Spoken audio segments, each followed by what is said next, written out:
Hi ಮಜ್ಜಿಗೆ ಉಪ್ಪಿಟ್ಟು ಯಾವ ರೀತಿ ಮಾಡೋದು ಅಂತ ತೋರಿಸ್ತೀನಿ ಬನ್ನಿ. ನೋಡಿ ನಾನೊಂದು ಅರ್ಧ ಲೀಟ್ರ್ ಮೊಸರು ತೊಗೊಂಡಿದ್ದೀನಿ, 2 ಸಣ್ಣದಾಗಿ ಹಚ್ಚಿರೋ ಈರುಳ್ಳಿ, 1 ಟೊಮ್ಯಾಟೊ, ಕ್ಯಾರೆಟು, ಬೀನ್ಸ್ನ ಸಣ್ಣದಾಗಿ ಕಟ್ ಮಾಡಿ ಇಟ್ಕೊಂಡಿದ್ದೀನಿ, 1 ಬಟ್ಲು ಪೀನಟ್ ಅಂದರೆ ಇದು ತೊಗೊಂಡಿದ್ದೀನಿ, ಅಂದರೆ ಬಟಾಣಿ ತೊಗೊಂಡಿದ್ದೀನಿ ನಾನಿಲ್ಲಿ, ಒಂದು 5-6 ಹಸಿಮೆಣ್ಸಿನ್ಕಾಯಿ ಹೆಚ್ಚಿಕೊಂಡು ಹಸಿಮೆಣ್ಸಿನ್ಕಾಯಿ ಜೊತೆ ಕೊತ್ತಂಬರಿ ತೊಗೊಂಡಿದ್ದೀನಿ, 1 ಲೋಟ ಬನ್ಸಿ ರವೆನ ತೊಗೊಂಡಿದ್ದೀನಿ, 1-2 ಕರಿಬೇವಿನ ಸೊಪ್ಪು, ಅಂದರೆ ನೋಡಿ ಭಾಗ್ಯಲಕ್ಷ್ಮಿ ಬನ್ಸಿ ರವೆ ಅಂತ ಇದು, ಆಶೀರ್ವಾದ ತೊಗೋಬೋದು, ಭಾಗ್ಯಲಕ್ಷ್ಮಿನೇ ತೊಗೋಬೋದು. ಬಟಾಣಿಗೆ ಬೇರೆ ಏನೇನು ಹೆಸರು ಹೇಳ್ಬಿಟ್ಟಿದ್ದೀನಿ, ಸಾರಿ. ನೋಡಿ ಇಲ್ಲಿ ಮೊಸರನ್ನ ಚೆನ್ನಾಗಿ ಕಡ್ಕೊಂಡು ಇಟ್ಕೊಬೇಕು ಸೈಡಲ್ಲಿ, ಸ್ವಲ್ಪ ಉಪ್ಪು ಹಾಕಿ, ಅಂದರೆ ಎತ್ತೈಕೊಂಡು ಸೈಡಲ್ಲಿ ಇಟ್ಕೊಂಡ್ರೆ ಸಾಕು. ನೋಡಿಲಿ ನಾನು 1 ಗ್ಲಾಸ್ ರವೆಗೆ 2 ಗ್ಲಾಸ್ ಮಜ್ಜಿಗೆನ ತೊಗೊಂಡಿದ್ದೀನಿ.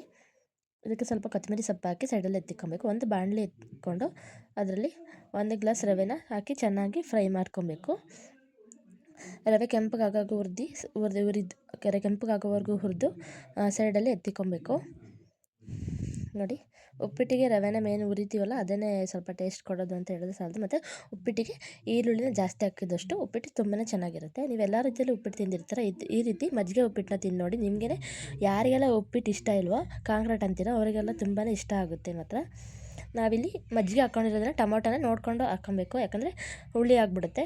ಸ್ವಲ್ಪ ಎಣ್ಣೆ ಹಾಕ್ಕೊಂಡಿದ್ದೀನಿ ನಾನಿಲ್ಲಿ. ಎಣ್ಣೆ ಕಾದ ನಂತರ ಸಾಸಿವೆ, ಕಡಲೆಬೇಳೆ, ಉದ್ದಿನಬೇಳೆನ ಹಾಕ್ಕೊಂಡು ಚೆನ್ನಾಗಿ ಫ್ರೈ ಮಾಡ್ಕೊಬೇಕು. ನೋಡಿ ಸಾಸಿವೆ ಹಾಕ್ಕೊತಾ ಇದ್ದೀನಿ. ಯಾರೆಲ್ಲ ಉಪ್ಪಿಟ್ಟು ಲವರ್ ಇದ್ದೀರಾ ಕಮೆಂಟ್ ಮಾಡಿ. ನಿಜವಾಗ್ಲೂ ಈ ಥರ ಉಪ್ಪಿಟ್ಟು ಮಾತ್ರ ನಿಮಗೆ ತುಂಬಾ ಇಷ್ಟ ಆಗುತ್ತೆ. ಇದ್ರ ಮೇಲ್ಗಡೆ ಒಂದು ಸ್ವಲ್ಪ ಖಾರ ಬುಂದಿ ಹಾಕ್ಕೊಂಡು ಟ್ರೈ ಮಾಡಿ ನೋಡಿ, ತುಂಬಾ ಚೆನ್ನಾಗಿರುತ್ತೆ. ನೋಡಿ ಇವಾಗ ಉದ್ದಿನಬೇಳೆ, ಕಡಲೆಬೇಳೆನ ಹಾಕ್ಕೊಂಡು ಚೆನ್ನಾಗಿ ಫ್ರೈ ಮಾಡ್ಕೊತಾ ಇದ್ದೀನಿ. ಇದೆಲ್ಲ ಫ್ರೈ ಆದ ನಂತರ ಇದಕ್ಕೆ ನಾವು ಹಸಿಮೆಣ್ಸಿನ್ಕಾಯಿ ಮತ್ತು ಈರುಳ್ಳಿನ ಹಾಕ್ಕೊಂಡು ಚೆನ್ನಾಗಿ ಫ್ರೈ ಮಾಡ್ಕೊಬೇಕು. ಈರುಳ್ಳಿನ ನೀವು ಎಷ್ಟು ಹಾಕೋತೀರೋ ಉಪ್ಪಿಟ್ಟಿಗೆ ಅಷ್ಟು ತುಂಬಾ ಚೆನ್ನಾಗಿರುತ್ತೆ ಅಂತ ಹೇಳಿದ್ರೆ ತಪ್ಪಾಗಲಾರ್ದು. ನೋಡಿ ಹಸಿಮೆಣ್ಸಿನ್ಕಾಯಿ ಹಾಕ್ಕೊತಾ ಇದ್ದೀನಿ ನಾನಿಲ್ಲಿ. ಹಸಿಮೆಣ್ಸಿನ್ಕಾಯಿ ಫ್ರೈ ಆದಮೇಲೆ ಸ್ವಲ್ಪ ಕರಿಬೇವಿನ ಸೊಪ್ಪು ಮತ್ತು ಸಣ್ಣದಾಗಿ ಹೆಚ್ಚಿಕೊಂಡಿರೋಂಥ ಈರುಳ್ಳಿನ ಹಾಕ್ಕೊಂಡು ಚೆನ್ನಾಗಿ ಫ್ರೈ ಮಾಡ್ಕೊತಾ ಇದ್ದೀನಿ.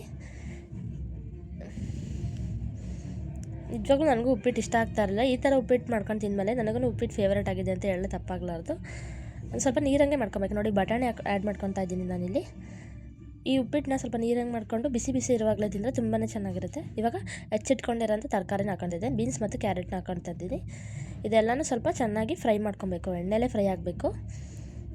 ಯಾವುದೇ ರೀತಿ ನೀರು ಆ್ಯಡ್ ಮಾಡ್ಕೊಂಡಿಲ್ಲ ನಾನಿಲ್ಲಿ. ನೋಡಿ ಇವಾಗ ಉಪ್ಪು ಮತ್ತು ಅರಿಶಿನ ಪುಡಿನ ಇದಕ್ಕೆ ಹಾಕ್ಕೊಂಡು ಚೆನ್ನಾಗಿ ಫ್ರೈ ಮಾಡ್ಕೊಬೇಕು. ತುಂಬ ದಿನ ಆದಮೇಲೆ ವಾಯ್ಸ್ ಓವರ್ ಕೊಡ್ತಾ ಇದ್ದಾರೆ, ನನಗೆ ವಾಯ್ಸು ತೊದಲಿಸ್ತಾ ಇದೆ, ಏನು ಮಾತಾಡಬೇಕು ಅಂತಲೇ ಗೊತ್ತಾಗ್ತಿಲ್ಲ, ಮೈಂಡ್ ಒಂಥರ ಬ್ಲ್ಯಾಂಕ್ ಆಗ್ತಾಯಿದೆ. ನೋಡಿ ಚೆನ್ನಾಗಿ ಫ್ರೈ ಆದಮೇಲೆ ನಾವೇನು ಮಜ್ಜಿಗೆನ ಕಡ್ದು ಇಟ್ಕೊಂಡಿರ್ತೀವೋ ಆ ಮಜ್ಜಿಗೆನ ಈ ತರಕಾರಿಗೆ ಹಾಕ್ಕೊಂಡು ಚೆನ್ನಾಗಿ ಕುದಿಸ್ಕೊಬೇಕು. ಟೊಮೆಟೊ ಆ್ಯಡ್ ಮಾಡ್ಕೊತಾ ಇದ್ದೀನಿ.